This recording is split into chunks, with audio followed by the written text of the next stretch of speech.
qui est absolument étranglée. Oui, elle est bâillonnée, donc elle a peu de marge de manœuvre. Bâillonnée, oui. D'une part. D'autre part, il y a une importante répression qui frappe.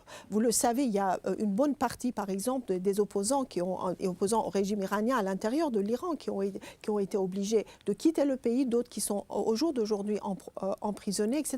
Il y a une forte répression. Et effectivement, on l'a dit, la société civile iranienne est la première victime de ces sanctions internationales. Donc, il faut un petit peu se mettre à la place de société civile qui ne veut plus de violence. L'Iran a eu 8 années de guerre, Iran-Irak, déjà la révolution en 79, puis 8 années de guerre, puis les sanctions américaines depuis 84 et maintenant les sanctions internationales. Ce peuple n'a pas le temps, si vous voulez, alors, de il ne veut rester... pas la violence, c'est peut-être que justement ceux qui... Aujourd'hui, excusez-moi, mais aujourd'hui, les menaces des sanctions qui ont absolument une... Moi, je le sais, je suis iranienne pu penser qu'à l'intérieur de l'Iran, psychologique sur la population et qui les démobilise cette société civile. C'est-à-dire qu'à chaque fois que les Israéliens ou les Américains brandissent la menace d'une attaque contre les installations nucléaires de l'Iran, il y a la société civile, il y a des acteurs, etc., qui sont du coup aussi frappés Ils sont frappés, mais en même temps, ils ne cherchent pas à toucher le régime et à se dire finalement, c'est par la disparition de ce régime qu'on n'aura plus ces menaces. À l'intérieur, il n'y a pas de mouvement réel. Il y a eu un mouvement plus que réel, qui a été réprimé et qui dit que le mouvement n'existe pas. Regardez par exemple les universités iraniennes. Regardez là où une certaine organisation existe. Il y a pratiquement tous les jours, il y a des manifestations, les slogans, les revendications sont toujours là. Ça peut aboutir à une chute de régime de l'intérieur ?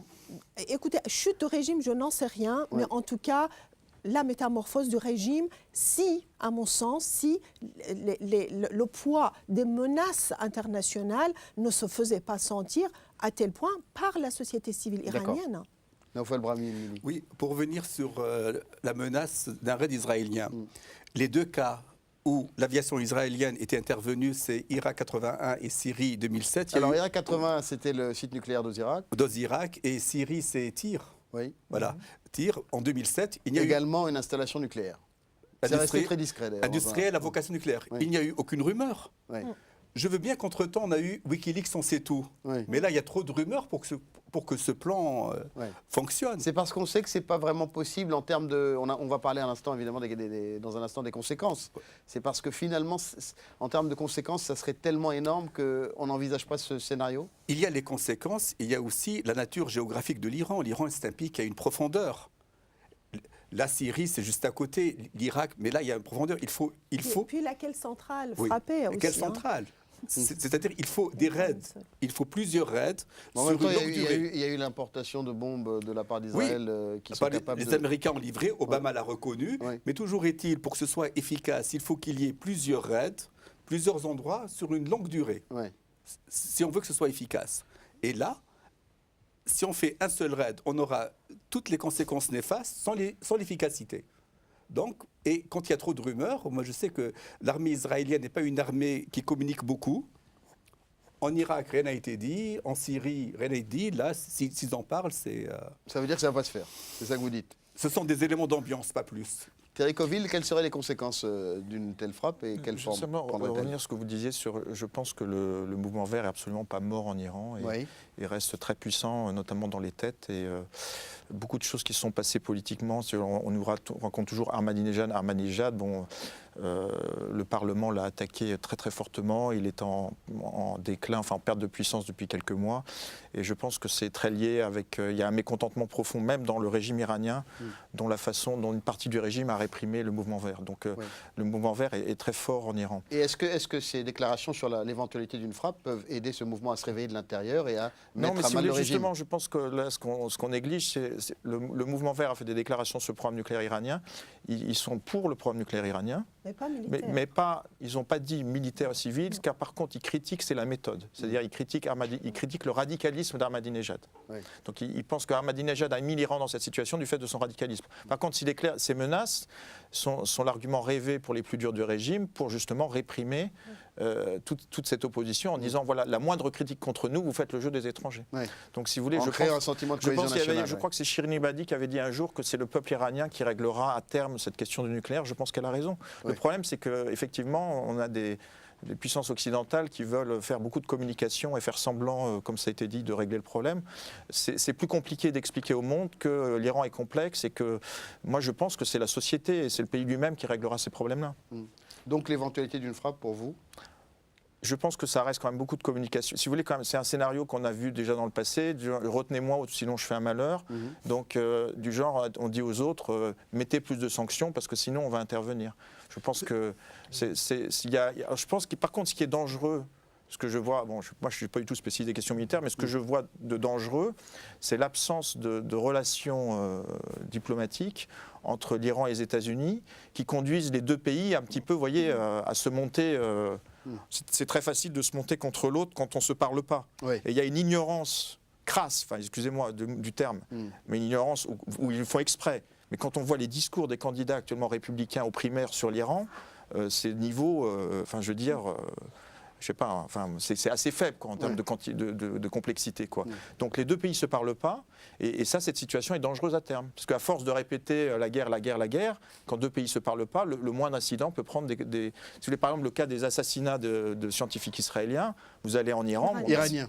Des scientifiques iraniens, c'est assez clair en Iran de qui ça vient. Et du côté de la mentalité iranienne, il est absolument impossible qu'Israël ait fait ça sans l'accord des États-Unis. Donc tout ça sert à faire monter les nationalismes des deux côtés.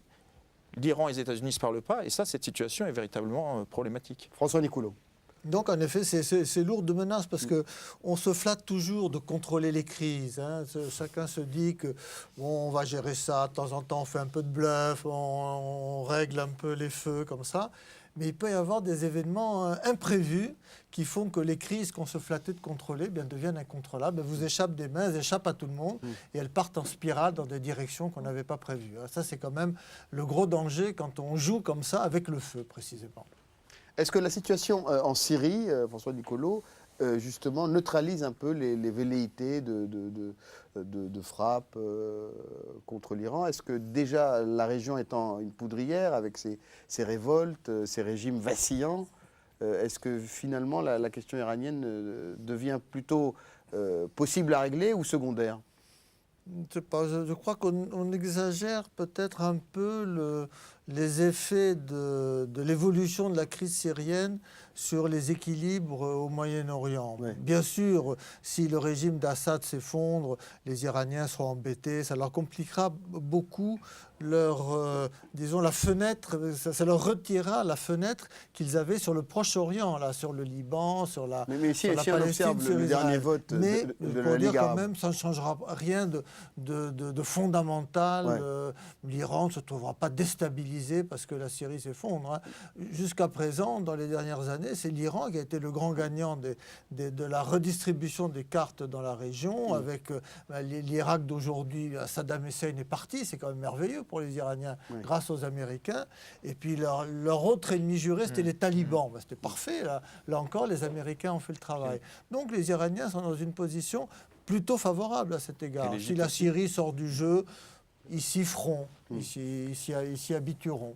Moi, si vous permettez, Monsieur l'ambassadeur, je ne suis pas de cet avis concernant la Syrie, puisque le seul allié de l'Iran, quand même, dans la région, ça reste le régime syrien, que c'est depuis la Syrie que l'Iran aussi, on le sait, influence beaucoup la politique, disons, régionale, et que par ailleurs, donc, le renversement de ce régime aura des conséquences. Et c'est la raison peut-être pour laquelle il paraît que les Iraniens ont quand même accordé 6 milliards de dollars au régime de Bachar al-Assad pour payer en tout cas les fonctionnaires et sortir de l'asphyxie économique. Et si le régime syrien et si l'armée tient, c'est peut-être aussi grâce à l'aide du régime iranien. Donc moi, je pense que c'est quand même important, la Syrie.